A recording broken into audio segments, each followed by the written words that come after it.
redfish fishing with a fly rod, or you can go fishing for tuna in Thailand with a fly rod. You can do all these things with this tool, but everybody just thinks it's just all about trout fishing, and that's it. And it isn't. There's so much more to it. Any fish will bite a fly.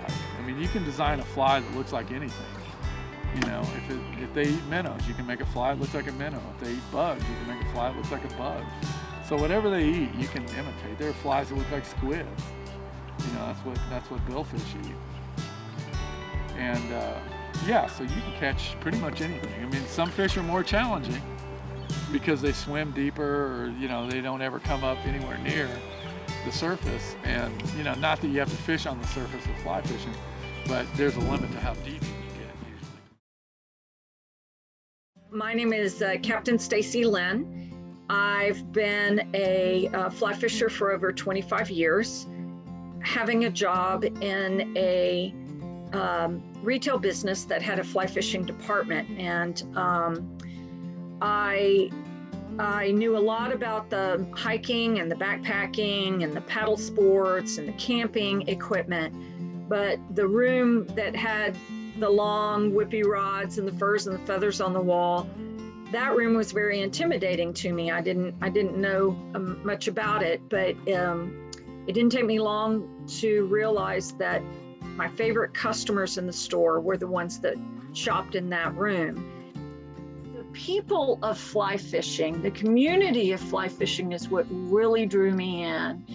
And I just admired the way they felt and spoke about the sport with such reverence and passion, and the details of it and the challenge of it, and I was sucked in. You know, there's a fly fishing community, but on top of that, there's a fishing community that is really cool. You know, most of the time, fishermen just instantly have a common bond, even if they're conventional tackle guys or fly guys or whatever. You know, there's this one thing that you can talk about. I think mentorship in this sport is really important. It's kind of like everybody needs a Yoda or a guru that they can go to. In the beginning, you have lots of questions, lots of things, like you don't even realize what you don't know. But as time goes on, you still have questions, but now they become more detailed and more specific and maybe not quite as broad in nature. And it's really nice to have somebody that you can kind of lean into for those things. And I think the Texas Women Fly Fishers does a really great job of helping, supporting, mentoring women in the sport. It's kind of my goal to inspire other women to learn to run a flat skiff and to learn to pole a flat skiff and to hopefully be a captain. I'd like to see more women running their own boats and launching their own boats at the boat ramp. It now is usual for me to see at least one other female on most of the boats at the boat ramp, but I don't see other women at the helm. Having worked in fly shops all these years, I've encountered a lot of newcomers to the sport, whether they're brand new to fishing in general. I didn't fish before I fly fished, so I definitely identified with that. A lot of times, especially if they're coming into a fly shop where you're surrounded by the equipment and they're asking, what do I need to get started? And the first thing is, well, you need to know what you're going to fish for. You got to start with the target. You got to start with the fish. In order to be successful, you have to know how to attract those fish. And so you start learning about the species that exist in the water body. You start learning about their habits and their biology, and in particular, what they eat and where are they when they're eating, so that you know what flies to pick and how to fish them. And from there, then you pick the equipment. And then as you target a broader range of species and a broader set of conditions, then you'll naturally find that your equipment selection will grow as your fly selection grows. Start with the fish, figure out the flies. The flies will tell you what rod, reels, and lines and leaders that you need to be using. And then the casting. Even the most perfect cast doesn't always mean the fish is going to eat, because the fish gets the final decision in the process. Sister gave me a kit for Christmas a few years ago. It kind of sat in the corner of the garage for a number of years, and I always told myself that I'd give it a shot. It'd be something fun to at least learn. And as soon as I tried it, I knew I would, it was a lot better and so much more fun than kind of conventional fishing. So when you have a fly rod in your hand, you have to have a little more grace. You've got to be smooth and kind of keep a rhythm. And that's not to say that you don't need that for conventional fishing. It's just not as important.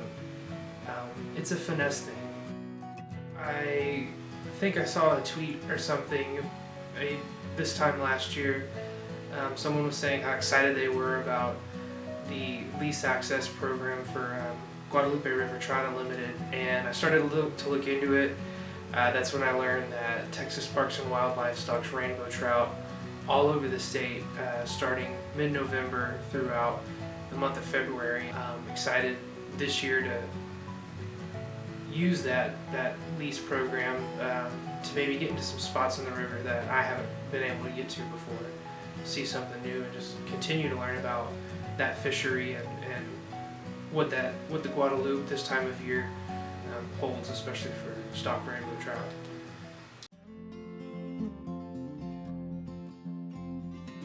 Because of the nature of saltwater fly fishing, it is essential to how we fish that the guides know where the fish are, because it's sight casting, where fishing in freshwater is primarily what we call blind casting. You're casting to a place where you think there might be a fish. On Kevin's boat, on my boat, you don't cast until you see a fish. And Kevin is, of all the guides that I have known all these years, Kevin is one of the guides that definitely gets that it's about the client experience. And he has his business plan is built around going above and beyond the average, and that's really cool. And I've admired that, and I've utilized, stolen some of those things from him. I can't control the weather. I can't control what the fish do. I can control everything else, so I do control it. I am the guys that work with me know that I'm very particular about everything. The way I pack my coolers. When I pack my coolers for lunch, I can have a 5-boat trip, which we just did. All 5 of those coolers are packed exactly the same. Because if I have to get out of my boat and move to another boat for some reason, I want to know exactly where everything is in that cooler. And a lot of guys can't deal with that. They just think it's like way too type A or way too whatever. And to me, it's just simple customer service. If you ask me, I want a drink, what do you want, water, Gatorade? I can reach into that cooler without looking. And I know that the waters are on the left, Gatorades are on the right, every time. Well, it might be a little too broad and maybe slightly untruthful to say all things lead to the ocean, except that that's kind of the truth. All those rivers and streams and creeks flow to an ocean, or in this case, the Gulf. Our bay systems in our Gulf are basically being taken advantage of by industrialization. population growth, demand on energy sources, oil and gas, and we're seeing the effects of that here all up and down the coast, but in particular here in the middle coast. Unfortunately, people just use this river as just their own personal trash receptacle. You know, they have something hanging around the house they don't want, they just throw it in the river. It goes away. Fly fishing really changed my perspective on our rivers, the environment, and just conservation overall. Because I spent many years as a student at Texas State floating down the river and would always try to, leave with the same whatever trash I brought, would, try to make sure I had plenty of space and pick up things that I'd seen along the way. But it wasn't until I started walking these rivers, and it wasn't until I really started appreciating, I guess from a environmentalist perspective, the gift that is the river. There's a few of us out here in the hill country that have been around as long as me, and we all kind of feel the same way, is that we've been just super lucky to be able to do what we love to do. And I'm not gonna lie, there are days I don't want to get out of bed and don't want to do it because I'm tired or whatever, but it's never because I don't love what I do. It's just because I'm a baby and my back hurts or something. But it's never because I don't enjoy it, because I love it. I mean, watching people catch fish, I mean, what could be better? It's just spending time with people, having fun and getting paid for it. It's like, wow, really?